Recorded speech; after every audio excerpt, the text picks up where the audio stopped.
Welcome to How to Talk to Kids About Anything with Dr. Robyn Silverman, a podcast loaded with practical tips, powerful scripts, personal stories, and simple steps to make even the toughest conversations easier. So get ready to get the information you need to make the impact you want from someone you trust, your friend, parenting expert, Dr. Robyn Silverman. Hello and welcome to How to Talk to Kids About Anything, where we give you the tips, scripts, stories, and steps to make even the toughest conversations easier. I am so thrilled to be your host, Dr. Robyn Silverman, child and teen development specialist, author, and speaker, and most importantly, parent of two great kids who give me the opportunity to love, learn, and grow every single day, whether I want to or not. Believe me, I get it. It's not always easy. But we are in this together, and thankfully, this is a wonderful place to have incredible people helping us along the way. Now, Amy Morin has been on the show before. She was talking about 13 things mentally strong people don't do and how we can help kids drop bad habits that compromise their mental strength. And she's back. Yay! She's talking about her new book, which is coming on sale next week, September 19th. Now, Amy Morin is a psychotherapist and the international best-selling author of 13 Things Mentally Strong People Don't Do. So this new book, 13 Things Mentally Strong Parents Don't Do, is sure to do well, as we all need it. Amy teaches at Northeastern University and is a regular contributor to Forbes, Inc., Verywell, and Psychology Today. Her advice has been featured by numerous media outlets, including Oprah.com, Parents, Business Insider, Success Magazine, and Fox News, and she stars in a RedBull TV show called Visions of Greatness. This is so exciting. I'm so glad you're back. Thank you, Amy, for joining us again on How to Talk to Kids About Anything. Thanks so much for having me back. So before we launch in, and we really are glad you're back, can you just tell us what moved you from talking about 13 things mentally strong people don't do, which we talked about the last time, to this new population, 13 things mentally strong parents don't do?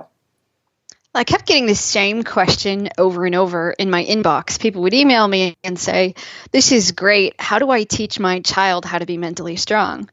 And then the most popular comment I kept getting from people was, "I'm so happy that I learned this, but I wished I would have learned it earlier in my life." Mm-hmm. And so I thought, I think there's just such a strong need to teach this to people as young as possible. And I got together with my publisher and said, "What do you think?" And we decided the best way to really do this, to teach kids how to be mentally strong, is to teach parents, how do you become a mental strength coach for your child? How do you help them build their mental muscle in everyday opportunities? And so that's how the book was born, was out of that sort of what my readers told me. This is what we want next. Mm-hmm. So important, so necessary. As a parent, I feel it. As a child development specialist, I get what you're saying. I do get that question a lot, how we can help our kids to thrive. And in knowing what you have provided, this is a great avenue to teach kids mental strength. So we've talked about modeling on this show a lot in so many different ways. When kids have a strong model, kids can follow suit. After all, they know what positive character is, or goal setting, or resilience, and I assume mental strength, what they look like when they're seeing it in action. But can you tell us, what are some of the dangers kids face when parents aren't actively instilling mental strength in themselves? Well, just as you said, when parents aren't working on this, then kids don't work on it. Instead, the kids are learning all these bad habits. So whether they're learning to host a pity party when they have a bad day, or they're learning from their parents that if something isn't going right, you should just give up, because if it didn't happen fast enough, there's no sense in trying. And they learn all of these bad habits. And we know that when it comes to kids, they're creating all of their ideas, their core beliefs about themselves and other people and the world in general. And those things get cemented in there. And it's much harder when you're 30 or 40 years old to sort of unlearn all these truths that you held true for all those years than if you could just learn them in the first place. And when parents say, okay, I'm going to be a good role model, we're going to make this part of our daily life to talk about mental strength, and I'm going to encourage you, but I'm also going to make it a priority in my own life to show you that I value being mentally strong, then kids grow up just learning it naturally. Yeah, so let's flip that question a little bit and let me ask you, what are some of the dangers if parents aren't helping kids build mental strength? What can happen with the kids if they're not learning that early? We're seeing some of the results of it now. For instance, a study just came out that said 60% of college kids wish their parents had taught them emotional skills. And the kids who lacked emotional skills were more likely to drop out of school. They were more likely to use drugs and alcohol. They had lower GPAs, and they were really struggling. That's just one example. I think when kids grow up and they enter the workforce or they join the military, if they don't have the skills to regulate their thoughts or to manage their behavior or to figure out how do I control my emotions, then they're just not going to reach their greatest potential in life, whether they settle for a job or they get into unhealthy relationships. There's all sorts of problems that we're seeing every day that happens when people just don't feel like they don't have that mental strength, that they can't make their life as good as it could be. Yeah, and we know that parents often, and this is a result of society, of course, are focused so much on helping kids to thrive academically, maybe athletically, that these are some of the gifts that kids have, or some of the gifts that parents often believe kids need in order to be visible in society. So it's not surprising that we put so much effort in that area. And we know that parents are integral in helping kids thrive in all areas. So tell us a little bit more about what are some of the benefits kids gain when the parents are really actively helping them to build mental muscle. What is it that they really gain from parents being involved in shifting that attention from just academics to mental strength? Yeah, and just as you say, we're seeing a lot of that where parents are propping kids up. So their kid forgets their soccer cleats, parents deliver them to practice because nobody wants their child to not be able to participate because he might fall behind. Or when your child is struggling in school, so many parents are really quick to say, let's hire a tutor, let's get a coach, let's help enroll you in this expensive SAT prep course. But at the same time, they're not letting their kids fail. They're not letting their kids learn from their mistakes. They don't let them face natural consequences. They don't want them to struggle. And that's really the difference, is sometimes just being able to say, okay, what's best for my child in the long term? Maybe that means he's going to get a B on his paper today, but he's going to learn valuable life lessons. And for a lot of parents, that's hard to take that step back. There's no doubt that today's world is really competitive, and young people are doing everything they can to get a leg up so that they can get into the best schools or that they can get the best jobs. And so for a lot of parents, the idea that you would let your child forget his homework one night is terrifying.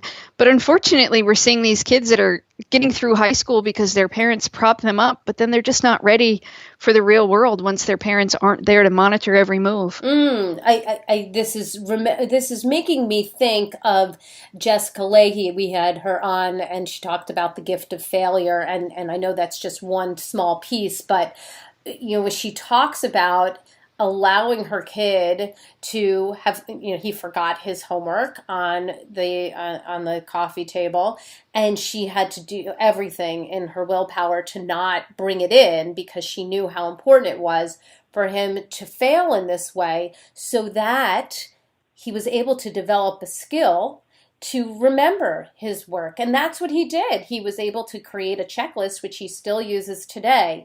And when we are constantly rescuing our child like that, they never get to figure out what can help them to thrive. Isn't that right? Yeah, that's exactly right. And I know how hard it is for parents to be able to take that step back and say, okay, I'm not going to do this for my child. And it's painful for us to watch kids struggle. We just want to swoop in and spare them from pain. But unfortunately, we do them a disservice when we do that. But I think it's a factor in our society these days. It used to be if somebody forgot their homework once in a while, it wasn't a big deal because every kid forgot their homework sometimes.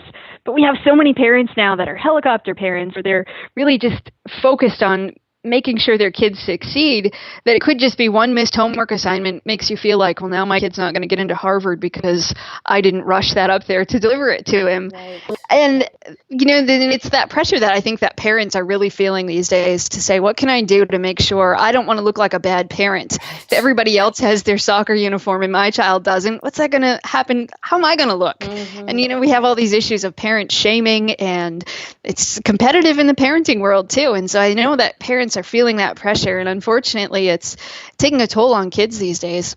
Yeah, I can understand that, because we have this thing going on in our heads that are telling us that we are failing as parents if we don't come in and rescue our child. But then at the same time, the kids are not able to fail and flounder when the stakes are low. So then later on, when the stakes are high, they have no skills.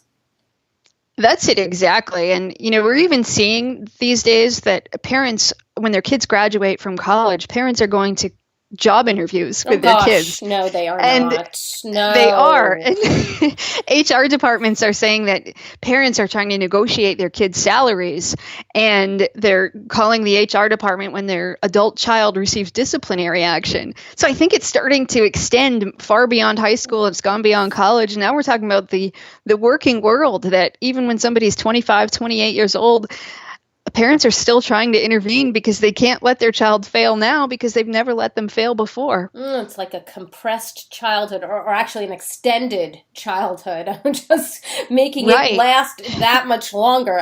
What in the world? So you talk about in the book some habits that people need to drop. And you talked about this the last time, about what mentally strong people don't do. We talked about not wasting time feeling sorry for yourself, not giving away your power, not making the same mistakes over and over again. So can you tell us, what are some of the habits that parents need to drop in order to help kids become mentally strong? Well, for example, if you want to raise a child who's going to become a mentally strong adult who doesn't feel sorry for himself, then your goal is to say, I'm not going to condone a victim mentality. And we know in today's world, there's a lot of, I'd say, confusion about what makes you a victim. We see so many kids who say, my teacher gave me a bad grade and I'm a victim of a horrible school system, or I struck out at the baseball game, so now I'm a victim of a bad umpire.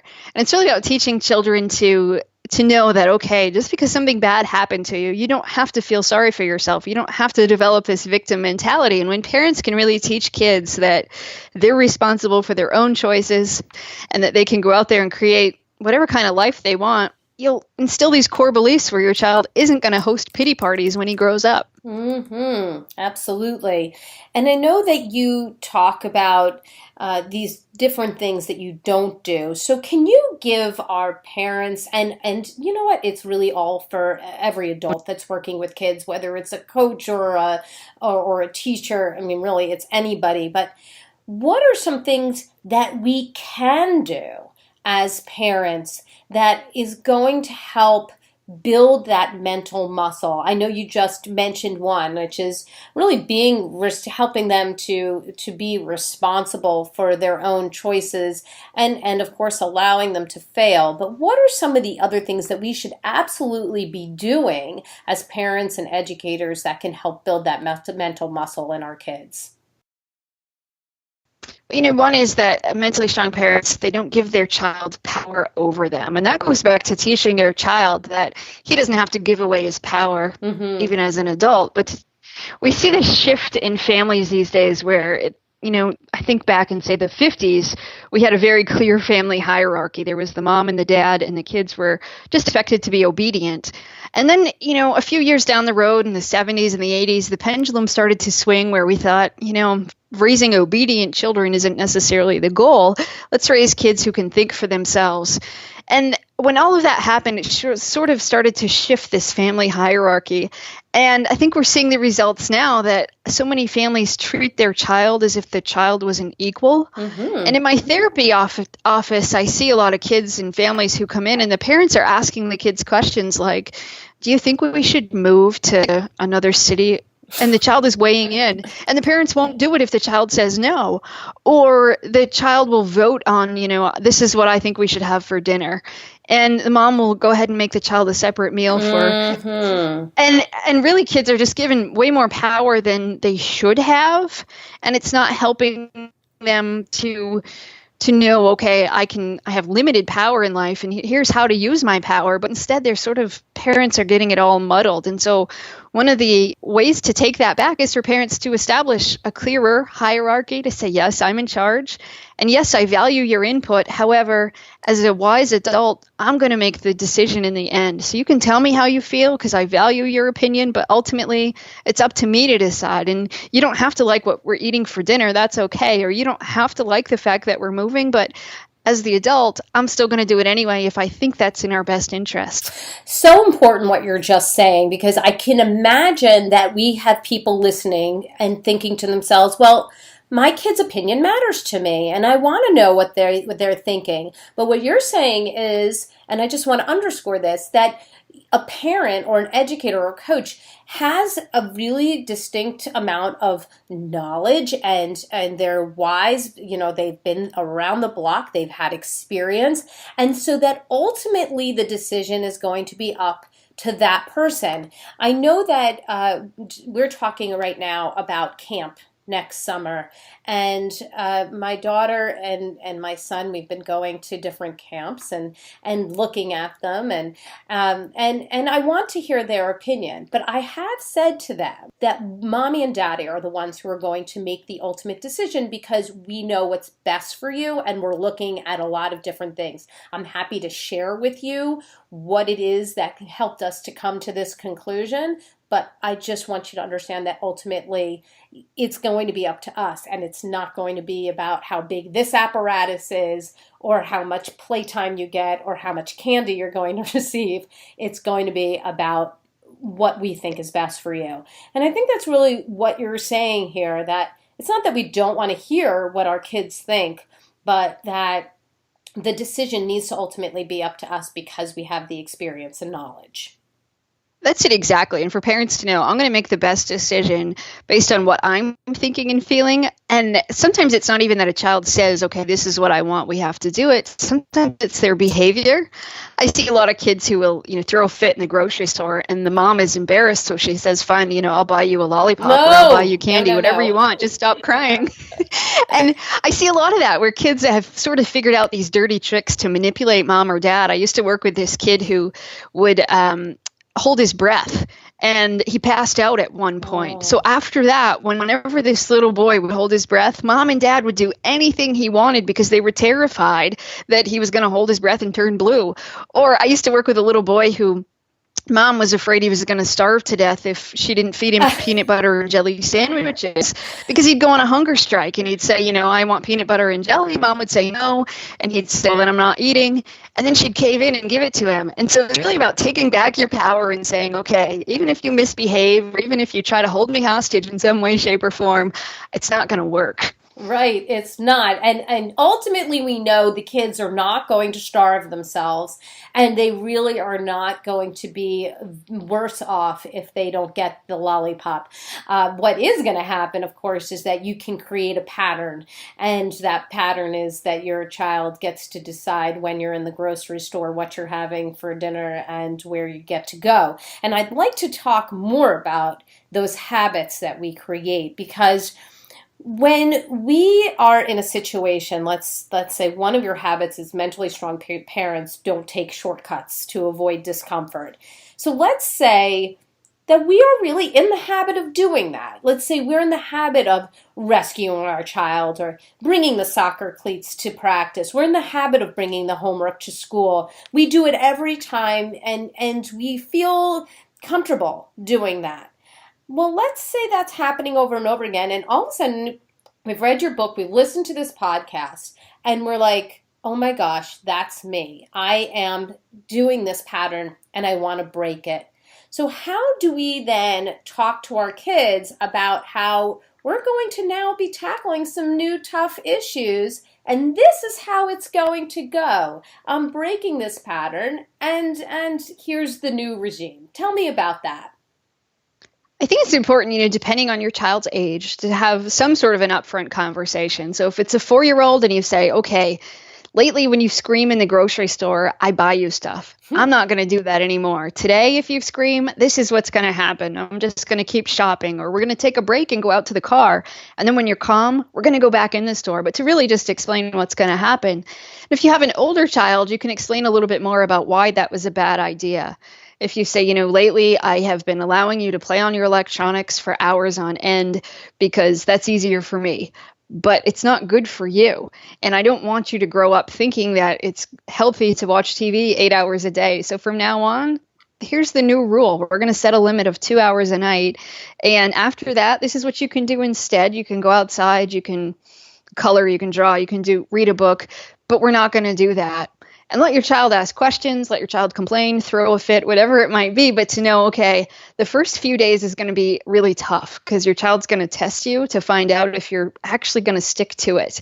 And as long as you can hold firm, at some point your child will realize you were serious. And from now on, things have changed, and no matter what they do, you're not going to cave in. And it's really hard. It's that beginning few days, maybe a couple of weeks. It's really hard to stick to that because behavior problems usually get worse before they get better. But if you can just hold strong, then you can sort of turn the corner and things get better and they get easier, and your child sort of understands, okay, this is the new way things are going on, and this is how I can do things differently to succeed in my house. So for the parent who's listening to this and thinking to themselves, oh my goodness, like this is a lot. I'm concerned because I have trouble, keeping to this type of new pattern. I've tried it before or whatever. How can that parent or educator get some support? What is it that they can do? Because obviously while it's happening, you're not going to be confiding in your child and saying, I'm really struggling with not giving you everything you want or rescuing you. What can they do to kind of keep strong mentally themselves? I think sometimes it's a good idea before you make this change to write yourself a list of the top 5 or 10 reasons why you want to do this and what your child or you will gain from this. So then when you're in a weak moment, you can go back to that list and say, okay, here's why I made this change. And even though right now I feel like giving in rationally, here's why I should stick to it. And I have parents that have done that, and they find that to at least give them that little boost of extra motivation when they're tempted to cave in. And I think it's good also to have a phone a friend option. So whether it's your cousin, your neighbor, your grandmother, somebody that you can call and just say, hey, help, I'm struggling right now. And somebody that can know that this is your plan, this is what you're struggling with, but somebody that will be kind and compassionate, yet also hold you accountable for saying, nope, don't do it, hold firm. And that can really help you get through those tough days and tough times too. Right. I mean, I imagine that part of what we need to change is that mental loop that we have going on in our heads, right? That thing that keeps telling us we're a terrible parent.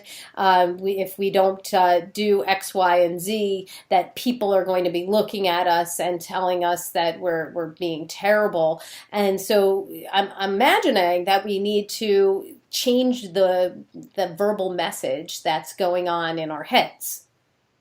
Yeah, that's it exactly, is to be able to just change that script. Because I think every one of us at some point either thinks I'm going to cause my child damage, or people are staring at me and they're judging me, or this isn't right, or I can't stand to watch my child suffer. It's all those sorts of messages that we give ourselves that cause us to cave into those shortcuts, even when it's not a good idea. And so I think to be able to figure out how am I best going to change that script that I'm giving myself, to remind myself, no, this is what I need to be doing. Even though it's hard right now, I need to stick to it. What do you think happens to the relationship between parents and kids when these shifts are made? I mean, I'm imagining that people are thinking to themselves while they're listening to this that I have a really good relationship with my child. They always know they can rely on me to, be on their team. But when I'm doing these things, I feel like I'm kind of stepping back. So what does it do to the relationship when you start dropping these habits that make things probably in the short run a little tougher for our kids? I think for parents to know that and ultimately it's good for your kids for you to set those limits. Kids get anxious when they think that you're not a fearless leader. If they think, boy, I can annoy my mom or my dad into submission, I can whine until they cave in, how am I going to trust that this person's making healthy decisions for the family? But when you can really make these shifts and know that your child might be mad at you up front, or that maybe he's going to blame you or yell at you or say, I hate you, all those things that as parents we dread because you think, oh my goodness, the last thing you'd want is for your child to not like you. But at the same time, that can actually be a healthy thing when your child isn't happy or says, I don't, mom, I don't want you to do that. To remember there's a reason we don't give kids an opportunity to vote, or they can't make adult decisions in the real world because they don't have that capability. And when you sort of take back that power and you say, okay, here's the rules, here's the consequences, and I'm going to enforce them, after a while, that can actually help you develop a stronger bond. Your child's going to know, okay, my mom's in charge, my dad's the leader, and I can trust that this person's going to make good decisions for us. Right. And then the kids know that they can rely on you in a different way, that you might not be the one who's going to rescue them and make things easy for them, but you're the one who's going to make really strong choices, and things are going to be good in the long run because your child then feels like they've got this, right? They've got this. They don't need their parent at all time to come in and do it for them.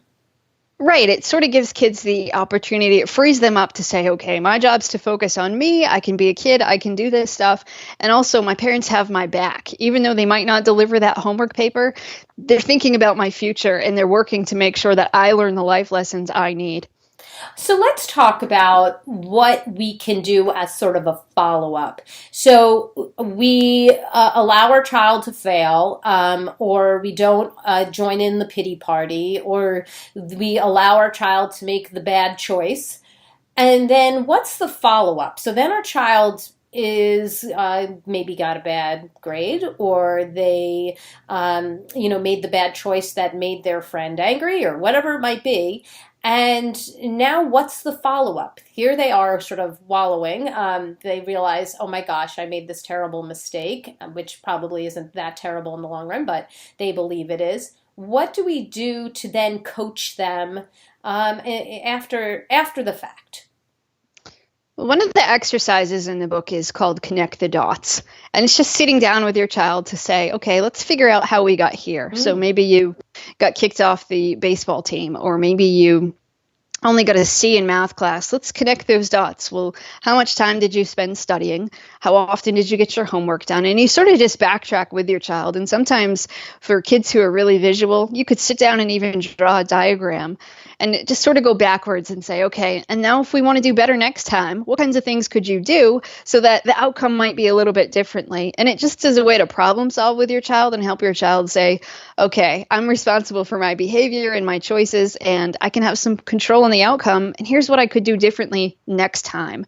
And that's a really important piece, is to then say, how do I make sure that I'm teaching my child the skills so that he doesn't repeat those mistakes, so that next time he does better, rather than just punishing your child and saying you shouldn't do that or lecturing them. It doesn't teach them any skills. It's all about saying, how do I teach you how to recover from this, how to bounce back, and how to do better next time, so that when I'm not there, so when you're 30 years old, when you make a mistake, how to recover effectively. Right. Or if you're feeling anxious about something, mommy or daddy we're not going to be the ones who speak for you. And you didn't get your questions answered this time because we weren't coming in and asking the questions that you had, and you weren't doing that. So now, what are you going to do next time? And the child learns to maybe write down their questions, or voice their opinion, or, speak up when they don't understand something, instead of us sending the email to the teacher and saying, my child didn't understand the homework, or my child doesn't know what he's supposed to study for the test.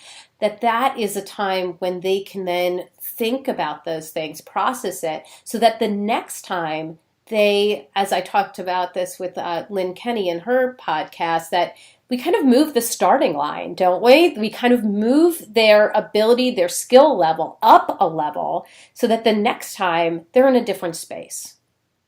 Right, that's it exactly. And there's another exercise in the book about debriefing with your child. So when your child succeeds at something, sit down and then talk about it. What helps you succeed? But then when they fail as well, sit down and talk about it. Hey, what do you think you did well? And what do you think you could do better next time? And it's one of those steps that I think we often forget with kids. We say, hey, you did a great job or way to go. But we don't really talk about what strategies went into their success or what they could have done better. And when you can really talk to your child, and rather than just spoon feeding your child, hey, you studied hard, so you got an A, great job. Ask your child, what do you think you did well? And what are you going to do again next time so you can keep doing well? And really helping kids become critical thinkers and their own problem solvers. I love that. The idea of following up and not just sort of letting sleeping dogs lie seems like such an important strategy. And I think you're right that we often forget or don't do it because it's done. But really, it's not done at that point. Whether it's, how did you stay calm when you were feeling anxious at that one time? Or how did you succeed in doing whatever you needed to do for school this time? These are great things to process so that your children the next time, again, move that starting line and say, well, I studied, 3 hours for this particular test the last time, and I felt really good about that. So that's what I'm going to do this time. Plus, I met with the teacher before, and that seems like a really good strategy for me. Right. It's one of those simple things. It might take you 3 minutes of your time to have that conversation, but there's research behind it that says that makes all the difference in your child's ability to learn from his behavior and his choices. Yes, that seems like exactly it. And it doesn't just it's not like just going through the motions. It solidifies it in that child's head where they're able to sit there and think, oh yeah, this is what I did differently, and this works for me. This is part of how I learn, or this is a good way for me to cope. Right. And then they learn down the road, okay, I've got this. I know what I'm doing. Rather than saying, okay, my mom told me to do this, or my dad said I have to stop doing that. It's more about, this is what I know and this is what I've learned. And they can evaluate their experiences a little more objectively and then figure out, how do I move forward and improve my chances of success? Great. So in your book, then, it has these habits that we can drop, but it also sounds like you have a bunch of exercises that parents can use right then and there with themselves and with their children. Is that correct? It is. So every chapter, all 13 of the things, there's a list of probably 5 or 6 parent exercises. And then there's a list of exercises for kids. And some of them are broken down by preschoolers and middle schoolers and high schoolers, so that you can say to your child, hey, let's try this one. Or, when you're having a bad day, how do you get unstuck so that you don't stay in a bad mood? Or how do you manage your anger? How do you deal with problems? Or what about when you're thinking, your mind is full of self-doubt and you're thinking all these negative things? How can you think differently? And so it's really about the exercises for parents to do to change their parenting habits, but then the exercises to teach kids that they can carry with them throughout their life. Oh, I think this is all really important. I love what you're doing here. I think at this point, I'd love to hear your top tip. So out of all the things that we've talked about, or maybe even something that you haven't mentioned yet, what is the top tip that you would want parents and whoever else is listening to this podcast to come away with so that their students, their kids are becoming more mentally strong? I guess one big thing is to sort of look at how you see your role in a child's life, and whether you think that you are a protector or you're a guide. And we know that a lot of parents think that, okay, my job's to make sure nothing bad happens to my child. Those are the people who are protectors. People who are guides are able to say, I know bad things are going to happen, but I'm going to help my child learn from them. And if you can say, I'm going to work on becoming more of a guide and less of a protector, and I'm going to turn all these obstacles and challenges that my child faces throughout his life into learning opportunities, your child will be so mentally strong by the time he's 18 and leaves the house that he's not going to then need you to continue to protect him. You'll be able to say, let's practice all of those skills you learned over the years. And whether it's he doesn't get the job that he wanted, or he gets a job and then he gets promoted and he's anxious about that, whatever it might be. But for your child to have the skills that he needs to reach his greatest potential, if you've just been a guide all along. So important. And it's something that we can start right away. It doesn't matter if your child is 3 or your child's 13 or your child is 15. It sounds like there's something that we can do today that allows our children to become more skillful and more mentally strong.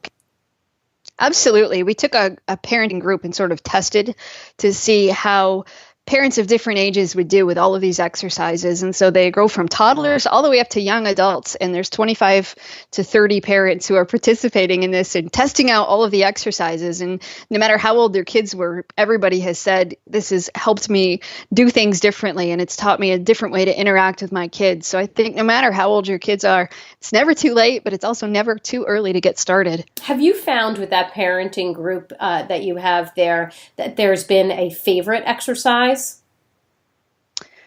I would say one of them is probably the Blue and True Thoughts exercise, which is really about helping kids. Blue is an acronym that helps kids identify their negative thoughts, and then you help them replace it with a true thought. And the parents have tested this with their kids, and they've been really responsive to then figuring out, okay, that's a blue thought. And then they reframe it into something more realistic. And parents have found that to be helpful for themselves, but they've also found it really helpful to then be able to ask their child. It gives them the language to say, is that a blue thought or a true thought? And then help their child construct a more productive message to give themselves. So a blue thought might be, that everybody in the whole state hates them kind of thing, like the really large and general. And then a true thought might be very specific, that their friend got mad at them for ripping their paper. Yeah, exactly. So blue, it's an acronym that stands for blaming myself, looking for the bad news, unhappy guessing, or exaggeratedly negative thoughts. And so kids can sort of categorize them and then say, okay, what else can I do so that, it's not true that everybody in the world hates me. Instead, 2 people were angry with me. That's a more realistic thought. Okay, excellent. Well, I love all of your tips and your exercises. I think they're going to be extremely helpful for so many people, the parents that are listening, but also because we have so many coaches and educators.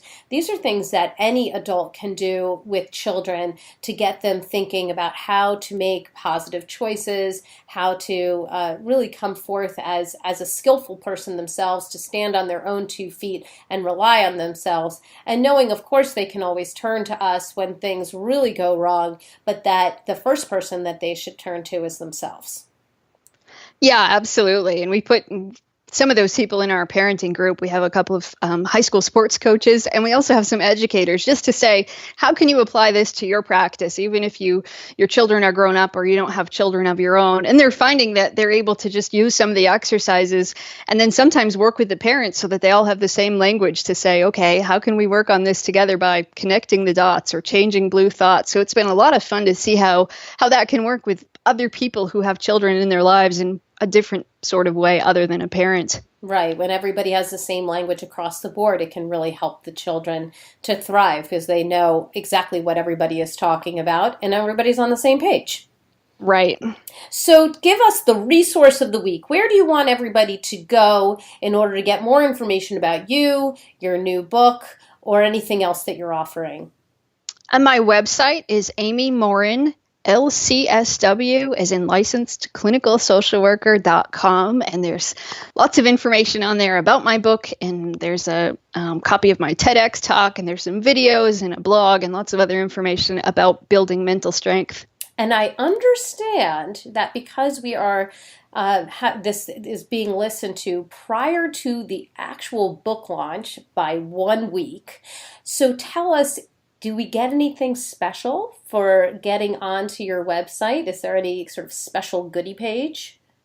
There is. On my book page, you can find a link to the pre-order bonuses, and we're giving away over $100 in free bonuses to anybody who buys a book. And you get a mental strength exercises cheat sheets to help you know right in the moment whether your child's angry or misbehaving. Okay, what can I do? Which exercises are helpful for me right now? And you also get the mental strength manifesto. And then if you buy more copies of the book, you get even more goodies ranging from signed copies to a workbook for your child, and the list goes on and on. But even if you just buy one copy, we'll give you well over $100 in free gifts for saying thank you for pre-ordering. Awesome. And who doesn't want this book? Because you're getting so many great things that are going to really help our children. And I hope that you keep writing these books and keep exploring this idea of mental strength. I just want to thank you so much for joining us today and talking about what mentally strong people and parents don't do. I'm very intrigued by the things that you say. I love the exercises. I think those are so important because then we bring it right down to exactly what we need to do and exactly what we should not be doing.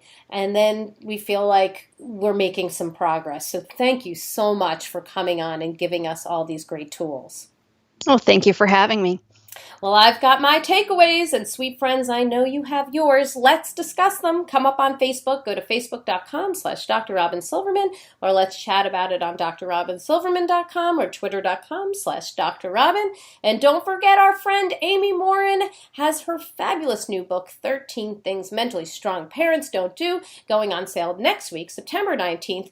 And also remember those pre-order bonuses, because it's awesome to have all those incredible resources right on Amy's website. So get on that and get that pre-order, because we've got some great things there. And if you love this podcast like I did, would you kindly go up to iTunes and rate, review, and share it so others can learn about these outstanding solutions and use them in their own homes? I would really appreciate it. That's all the time we have for today. Thank you so much for tuning in to How to Talk to Kids About Anything. For more information on books, articles, speaking engagements, or curriculum, please visit drrobynsilverman.com. I look forward to weathering the storms and enjoying the sunny side of life together. Please remember, even when it seems like nothing's going right, we all have those days. You've got this. You're here. You're getting the information you need. And on the days when we fall short, never forget there's always tomorrow. Parenting is the ultimate do-over. And as there are moments when we doubt our know-how, our choices, and our sweet, sweet sanity, please know you are 10 times the parent you think you are. You really are. Until next time, this is Dr. Robyn Silverman with How to Talk to Kids About Anything. Please tune in again and keep connecting through conversation. See you next week. You've been listening to How to Talk to Kids About Anything with Dr. Robyn Silverman. For more information on books, articles, speaking engagements, or curriculum, please visit drrobynsilverman.com.